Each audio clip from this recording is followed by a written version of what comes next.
ये हमारी साइड है और सेल्फ सेटरिंग का आधे से ज़्यादा काम हो चुका है और लगभग कंप्लीट हो चुकी है। देखते हैं कल या परसों तक कंक्रीट आ जाएगी। और आज हमारे यहाँ पे इलेक्ट्रिशियन भी आए हुए हैं जो कि ये देखो पाइप वगैरह डाल रहे हैं इलेक्ट्रिक के। और उनका भी काम ज़्यादा कुछ नहीं है, आज पूरे दिन का हो जाएगा।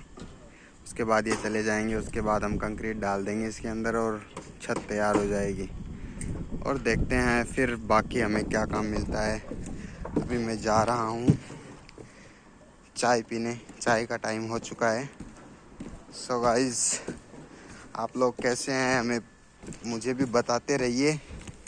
मैं अच्छा हूँ। और ये देखिए सोन जी लग रहे हैं स्टील काटने में।